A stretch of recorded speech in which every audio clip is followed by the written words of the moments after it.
안녕하세요, 여러분. 오늘은 우리가 아직 보지 못했지만 분명 어딘가에 숨어 있을지도 모르는 거대한 존재에 대해 이야기해 보려 합니다. 바로 미지의 행성입니다. 지금 이 순간에도 수많은 천체들이 우리의 망원경 시야 밖에서 조용히 움직이고 있으며 그중 일부는 지금까지 발견된 그 어떤 행성보다 더 놀라운 이야기와 구조를 가지고 있을 수 있습니다. 하지만 이건 단순한 추측이나 상상이 아니라 실제 천문학계에서 다양한 관측 결과와 수학적 분석을 통해 제기된 과학적인 주제입니다. 오늘 우리는 미지의 행성이란 무엇이며 어떻게 그것을 찾으려 하고 있으며 그 존재가 밝혀진다면 어떤 의미를 갖는지에 대해 깊이 있게 탐구해 보겠습니다. 먼저 미지의 행성이라는 표현부터 짚고 가야 합니다.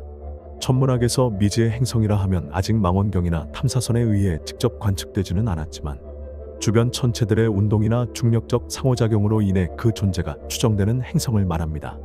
이는 고전 물리학과 천체역학의 기반 위에서 정밀한 관측 데이터의 이상치를 분석해 도출된 존재입니다. 대표적인 예가 바로 플래닛 9, 즉 제고행성입니다. 이 행성은 태양계 외곽의 먼 영역에서 태양을 매우 긴 타원 궤도로 공전하고 있을 것으로 예측되는 거대 행성입니다. 지금까지 직접적으로 관측된 적은 없지만 그 존재를 암시하는 증거는 꾸준히 발견되고 있습니다. 2016년 미국 캘리포니아 공과대학의 천문학자 마이클 브라운과 콘스탄틴 바티기는 카이퍼대 천체들의 비정상적인 궤도 패턴을 분석한 결과 태양계 바깥쪽의 지구의 약 5에서 10배에 이르는 질량을 가진 거대 행성이 존재해야만 설명이 가능하다는 주장을 발표했습니다. 이 플래닛 9은 태양으로부터 약 400에서 800 천문단위, 즉 지구에서 태양까지의 거리의 수백 배 떨어진 곳을 만년 이상의 주기로 공전하고 있을 가능성이 제기되었습니다. 여기서 흥미로운 점은 이 행성의 존재를 찾는 과정이 19세기 해왕성 발견과 매우 유사하다는 것입니다. 당시에도 천왕성의 궤도에서 이상한 흔들림이 관측되었고 이를 바탕으로 보이지 않는 행성의 위치를 수학적으로 추정하여 해왕성이 발견되었습니다.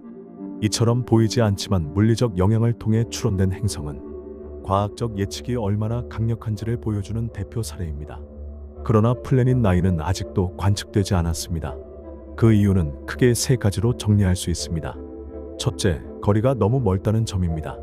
태양에서 해왕성까지의 거리가 약 45억 킬로미터인데 플래닛 9은 그보다 10배 이상 먼 곳에 존재할 가능성이 있습니다. 이렇게 멀면 태양빛이 거의 도달하지 않아 행성이 반사하는 빛이 극도로 약해져 관측이 어려워집니다.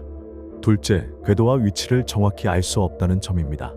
만일 궤도 상에서 우리가 지금 관측할 수 없는 방향에 있다면 아무리 강력한 망원경이라도 놓칠 수밖에 없습니다. 하늘은 넓고 미지의 행성은 그 속 어딘가에 있지만 그 정확한 위치를 알아야 찾을 수 있다는 것이 큰 걸림돌입니다. 셋째, 이 행성의 공전 주기가 너무 길다는 점입니다. 만약 플래닛 9이 태양을 한 바퀴 도는데 2만 년이 걸린다면 지금 우리가 살아있는 이 짧은 시기에 그 행성의 궤도 변화는 거의 포착되지 않을 수도 있습니다.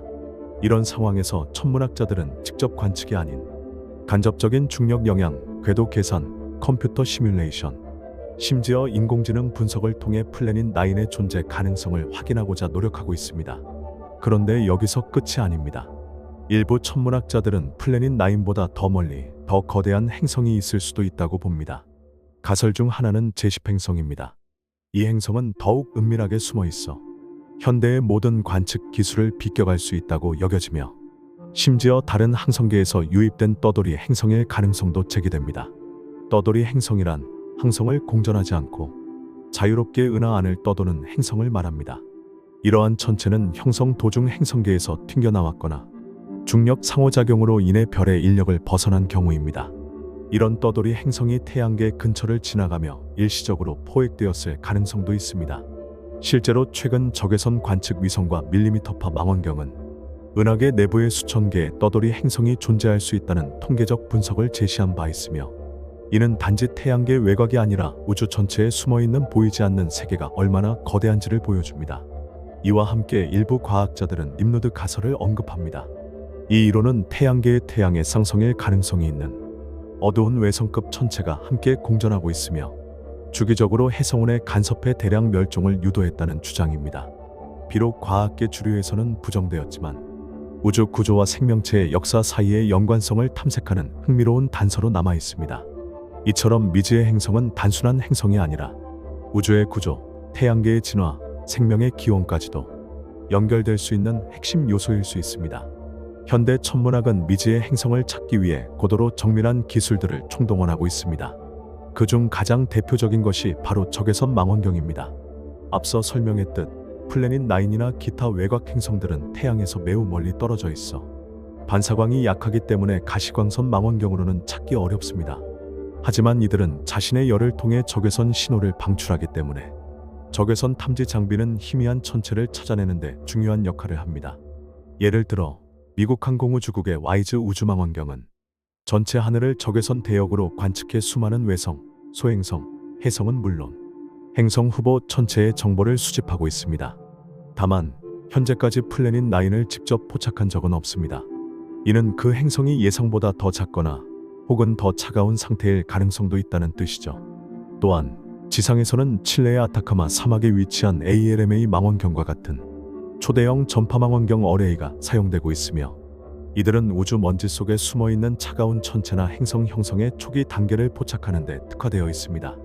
이런 망원경은 단순히 미지의 행성을 찾는 것 이상으로 우주 전체에서 행성이 어떤 조건에서 어떻게 탄생하고 어떻게 사라지는지를 추적하는 데 결정적인 역할을 하고 있습니다.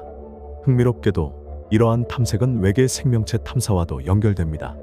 예를 들어 제구행성과 같은 거대 행성 주변에는 자체 중력을 가진 위성들이 존재할 가능성이 높은데 이 위성들이 지하 바다나 두꺼운 대기를 가질 경우 생명체가 존재할 수 있는 환경이 형성될 수도 있습니다. 실제로 목성의 위성 유로파, 토성의 위성 엔셀라두스처럼 지하 바다가 존재하면서 유기 화합물이 검출된 천체들이 존재하기 때문에 플래닛 9의 위성 환경이 유사하다면 외계 생명 탐사에 있어서도 획기적인 전환점이 될 수 있습니다.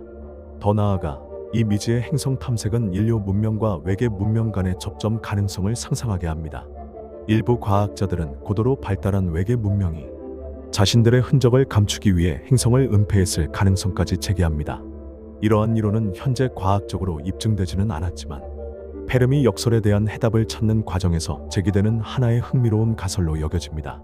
예를 들어 다이슨 구체처럼 항성을 둘러싸 에너지를 수확하는 거대한 구조물이나 외계 행성 위장망 이론처럼 광학적 은폐를 시도한 기술적 흔적을 찾는 시도도 현재 외계 문명 탐사 프로젝트에서 진행되고 있습니다. 만약 플래닛 9이 정말로 존재하는데도 여전히 관측되지 않는다면 일각에서는 무언가가 그 행성을 의도적으로 숨기고 있는 것이 아닐까 라는 극단적인 질문도 던져볼 수 있는 것이죠. 이처럼 미지의 행성은 단순히 과학적 호기심의 대상에 그치지 않습니다. 그 존재는 태양계의 진화, 외계 생명의 가능성, 은하계의 구조, 더 나아가 인간 존재의 위치에 대한 철학적 사유까지 이끌어냅니다. 우리는 과거에도 관측 기술의 한계로 인해 존재를 몰랐던 행성들을 수학적 예측과 천문학적 정밀 관측을 통해 찾아냈습니다. 해왕성은 그런 식으로 발견되었고 명왕성은 오랜 논쟁 끝에 외소 행성으로 재분류되었지만 그 발견 자체는 인간의 관측과 분석 능력이 얼마나 발전해 왔는지를 보여주는 사례였습니다. 그렇다면 향후 우리는 어떤 방향으로 나아갈까요? 먼저 2027년 발사를 앞둔 유럽 우주국의 아리엘 미션은 외계 행성의 대기를 분석해 그 조성 성분을 파악하려는 프로젝트입니다. 이는 태양계 바깥에서 지구 유사 환경의 행성을 찾는 데 중요한 열쇠가 되며 동시에 미지의 행성의 기후, 질량, 구성 물질을 분석하는 데 도움을 줄 수 있습니다. 또한 미국의 베라 루빈 천문대는 앞으로 하늘 전체를 지속적으로 관측하며 변화하는 모든 천체의 궤도를 기록하게 되는데 이를 통해 그간 놓쳤던 외곽 천체들, 특히 이동 속도가 매우 느리거나 극도로 먼 곳에 위치한 행성들을 식별해낼 수 있을 것으로 기대됩니다. 우리는 지금 우주의 끝자락을 향해 손을 뻗고 있습니다. 그 과정에서 인간은 단순히 새로운 행성을 찾는 것이 아니라 우주의 구조와 원리, 그리고 생명이라는 개념의 경계를 확장하고 있는 것입니다. 오늘 우리가 이야기한 미지의 행성은 어쩌면 수십 년 후에는 더 이상 미지가 아닐지도 모릅니다. 망원경의 해상도가 향상되고 우주망원경이 지구를 넘어 태양계 밖으로 전개되며 우리는 진정으로 우주의 어두운 구석을 하나둘 밝혀나가게 될 것입니다. 그날이 오면 우리는 단지 태양계의 8개 행성만을 기억하는 것이 아니라 새롭게 밝혀진 은밀한 존재들까지 포함하여 태양계와 우주를 바라보는 눈을 완전히 새롭게 가지게 될 것입니다. 이처럼 과학은 늘 발견되지 않은 것을 향해 나아갑니다. 그것이야말로 인간이 가진 가장 위대한 탐구심의 표현이 아닐까요? 지금까지 시청해주셔서 감사합니다. 다음 시간에는 더 깊고 넓은 우주의 이야기로 다시 찾아뵙겠습니다. 감사합니다.